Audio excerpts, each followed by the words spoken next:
Attention pour la station totale de Topcon, d'expliquer un peu le principe. On a déjà un trépied d'installer directement sur le point avec notre embase qui est tout au niveau. Tout est parfait. Donc on débute avec notre station totale. Donc notre étui, il y a un autocollant sur la partie du dessus, une direction. J'enlève ma station totale. Je ferme mon étui. Et puis je place ma station totale. Il y a une encoche ici. Ça va d'une façon spécifique. Et puis, je tourne la vis complètement jusqu'au bout. À partir de... on fait un tour de 180 degrés. Donc, je dévisse tout ce qui a été serré. Tailleté, dans le fond. Tout ce qui a été serré. Normalement, lorsqu'on range notre station totale dans l'étui, on doit tout desserrer nos vis pour éviter d'endommager les petits engrenages à l'intérieur de la station totale. Donc, pas de batterie, on ne peut pas débuter. On va chercher la batterie, on s'assure que toutes nos batteries sont en charge. Puis, on n'a pas d'autre chose à entrer ou à utiliser là-dedans, sauf l'entrée pour la clé USB pour entrer vos points de départ, vos monuments, vos points de contrôle, vos hubs ou votre travail à implanter si vous faites la fonction stakeout. Il y a une façon, il y a un sens de la mettre, donc c'est important. Et puis après, j'appuie longuement sur Power pour démarrer la station totale. Donc, ça prend un certain temps. Donc, l'installation que je fais tout de suite, c'est pour débuter à pouvoir installer la station totale. Pas installer, mais utiliser la station totale pour effectuer de l'arpentage. Donc, on doit dire à la station totale sur quel point on est tout de suite. Dans mon cas, c'est le point 100 001, pas 100 001, mais 1001. Puis, on mesure la hauteur de l'instrument qu'on note dans notre carnet de notes. Ici, la hauteur, c'est assez simple. Il y a une ligne ici près du bouton Power, un peu plus haut. Une ligne avec un point. Donc, on doit prendre la mesure de la hauteur du dessus du piquet de notre hub jusqu'à cette ligne-là. Donc, c'est une hauteur ici qu'on doit peut-être tourner la station totale. C'est une hauteur en diagonale un peu. Donc, j'ai une mesure de 1.479. Donc ça, c'est ma hauteur que je note dans mon carnet de notes. 1.479. Ça, c'était ma mesure. Donc, dans ma station totale, j'utilise le logiciel TopSurf. Donc, on a normalement un petit stylet, un petit crayon. En cliquant 2 fois sur le bouton TopSurf, je vais pouvoir avoir accès à mon logiciel. L'autre chose qu'on peut utiliser comme fonction ici, c'est le clavier, donc le petit clavier numérique qui va être la lettre, le symbole grec alpha. Et puis, on peut utiliser l'étoile. En utilisant la fonction de l'étoile, on va pouvoir ajuster notre pression atmosphérique, donc le ppm qu'on appelle, si on fait des projets sur des grandes distances. Le ppm est très important d'être ajusté parce que en fonction de l'altitude et de la température, les lectures vont être un peu différentes, vont diverger un peu. Mais surtout, dans la fonction avec l'étoile, c'est d'ajuster ou de vérifier la constante du prisme qu'on utilise. C'est un symbole c'est marqué ppm et prisme avec des petites lignes. On vérifie ça. Ici, j'ai une constante de prisme de 0 mm. C'est normalement la constante qu'on utilise pour les prismes de marque Leica. Okay? Donc 0 mm. La température, je pourrais l'ajuster. Ici, c'était indiqué qu'il faisait 4 degrés Celsius, mais en réalité, il fait plus dans le... Tout de suite, on peut utiliser notre téléphone pour aller voir la température. Donc, on identifie la température actuelle. Ça ajuste la pression atmosphérique en conséquence également. Ou si... non, ça ne l'ajuste pas, pardon. Allez voir sur les applications météo. Aller voir la pression en temps réel. Puis c'est une pression en millimètres de mercure. Donc, vous pouvez effectuer la conversion avec votre calculatrice. Il y a normalement une fonction convertisseur. Tu peux entrer ta mesure en kPa. Donc, pour la convertir en millimètres de mercure. Donc, des mmHg. L'autre chose qu'on fait toujours, qu'on peut faire dans la fonction étoile, c'est la fonction des... je les appelle les petites lumières. Donc, en haut, ici, de la station totale, la personne qui tient le prisme, la canne à prisme, a une fonction pour voir s'il doit se déplacer de gauche ou de droite pour vous aider à mieux vous localiser lorsque vous faites de l'implantation, la fonction stakeout. Donc ici, on a deux petits lasers qui vont envoyer un signal. Donc je vais les activer. Il y a un côté qui va vous paraître, dans le fond celui-là c'est rouge tous les deux.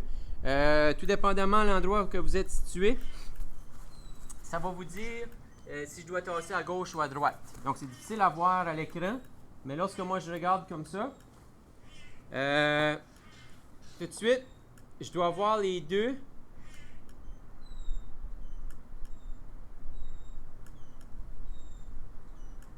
Et tout de suite ça clignote. Toujours un que je vois clignoter. J'ai pas la fonction d'entrer tout de suite dans ma station. Donc, ma station totale ne me dit pas tourne ou fait telle chose parce que j'ai pas fait le réglage encore.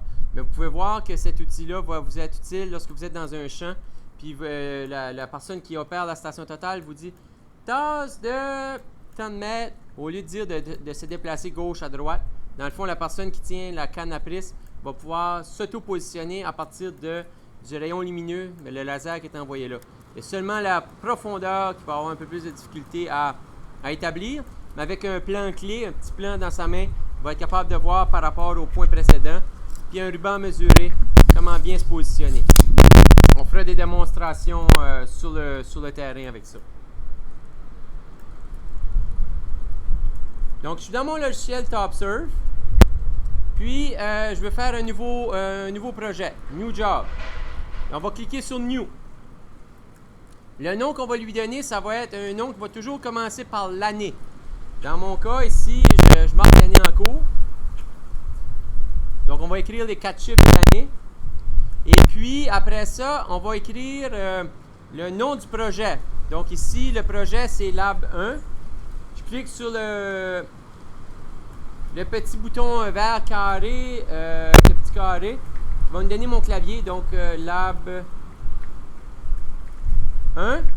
Puis je vais marquer le nom du groupe. Donc ici c'est groupe 2, donc GR2.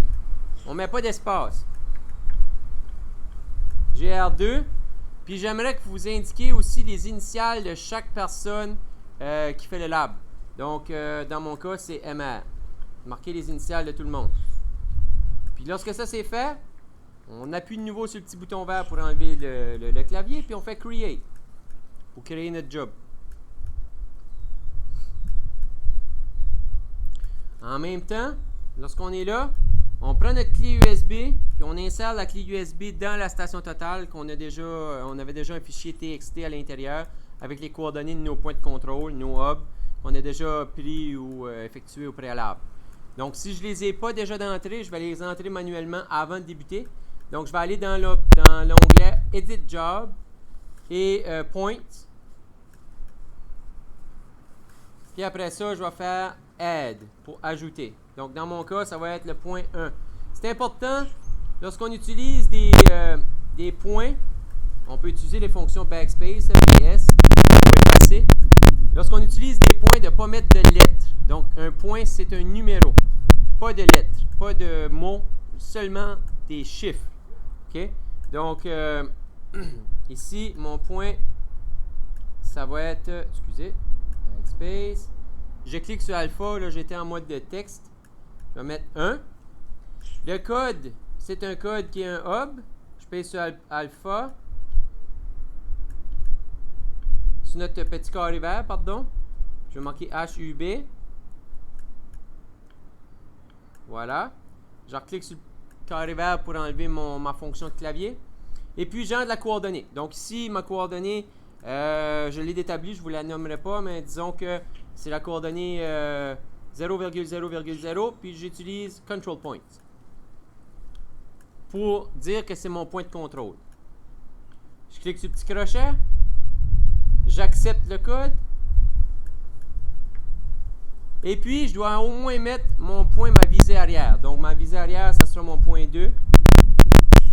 Puis, on va dire que la coordonnée, c'est 2,2,2. Si c'est juste un essai, vous allez déjà avoir vos points d'entrée dans la station.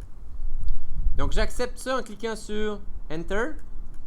Et puis, là, je veux procéder à l'installation de ma station totale. Donc, on doit commencer par l'option Setup. Donc, c'est un trépied, puis c'est marqué Setup. Clique là-dessus. Il y a deux façons d'utiliser la station totale. C'est soit en faisant un backside ou soit en utilisant le mode Resection. Okay, le fameux backside, c'est que tu t'installes sur un point connu, tu vises sur un autre point connu. Tandis que Resection, dans ce cas ici, ou FreeStation, tout dépendamment de la compagnie que vous utilisez, c'est que tu peux installer ta station totale un peu partout sur le terrain. Tu n'as pas besoin d'être installé sur un point précis, mais tu dois faire des visées sur minimum 2 autres points, préférable 3. Et puis, ça va faire un calcul trigonométrique pour trouver la position exacte et ton élévation sur laquelle tu es tout de suite. Donc, c'est une partie de la station totale que vous allez pouvoir pratiquer à l'extérieur dans vos laboratoires, la fonction Resection. Donc, moi, j'utilise Backside, ici. Occupy Point, le point que j'occupe. Donc, je suis sur le point 1. Je peux utiliser ma liste. From List. Je choisis un, je fais Entrée, Enter. Puis ma hauteur de mon instrument que j'ai déjà noté dans mon carnet. Donc, je regarde dans mon carnet. Puis, j'entre ma hauteur. Même chose pour mon backside. J'ai déjà pris ma mesure. Je sais c'est quoi mon numéro de point. Je peux cliquer sur l'option le plus à droite. Puis, je choisis From List. Sur mon point 2. Je fais Enter. Et puis, j'entre la hauteur de mon réflecteur aussi, de mon prisme.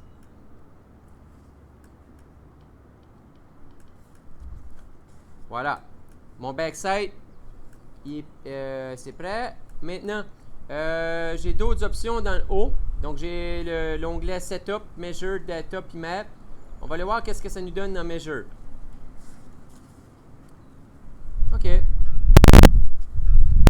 Donc, Measure, tout de suite, c'est l'option qu'on peut aller pour cliquer pour prendre notre distance. Mais pourquoi, avant de débuter, on doit ajuster la nivelle électronique de notre station totale. Donc, s'assurer qu'on est bel et bien sur le point. Donc, c'est un message d'erreur tout de suite. OK. Donc, on va aller setter notre nivelle. Puis pour setter la nivelle, on clique sur l'étoile. Et puis, l'option la plus à droite, en haut. Donc, on va avoir notre bulle là. C'est un petit ajustement mineur que j'ai à faire. Je suis au niveau. Je vérifie si je suis sur mon point. Comme j'étais bel et bien installé, je suis encore sur mon point. S'il y a un ajustement, je bouge mon embase. Donc, je fais entrer là-dessus. Et je retourne de nouveau dans Setup. Occupy Point 1. Je marque ma hauteur. Backside 2. Je marque ma hauteur. Puis je vais dans l'onglet Measure, le deuxième onglet dans le haut. Puis à partir de là, je vais aller. Je vise en utilisant le triangle au-dessus de ma station totale pour trouver mon hub. Je vais utiliser la vis pour ajuster mon horizontale, l'horizontalité de ma station totale. Et puis j'ajuste le zoom. Donc il y a deux façons d'ajuster le zoom. Il y a la grosse ajustement, puis l'ajustement pour l'optique. Après ça, je vais monter verticalement pour viser au centre de mes triangles jaunes de mon prisme. Pas au centre du prisme, c'est au centre des triangles. Donc je fais Enter là-dessus ou je fais Set. Donc, il prend une lecture.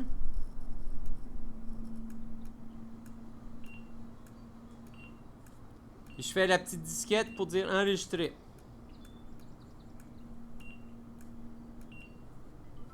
Puis Enter. Donc, c'est important lorsqu'on appuie sur les boutons à cette étape-là de ne pas bouger la station totale, de s'assurer que les roues sont bien solides. Puis, mon backside est fait. Donc, ma vérification est faite. L'autre chose qu'on fait pour s'assurer que tout est correct, on va viser sur un autre point connu, soit en utilisant la fonction Stakeout. Puis on peut vérifier la différence en altitude en nord et en est. Je vous suggère également de faire le Stakeout de votre backside le plus tôt possible.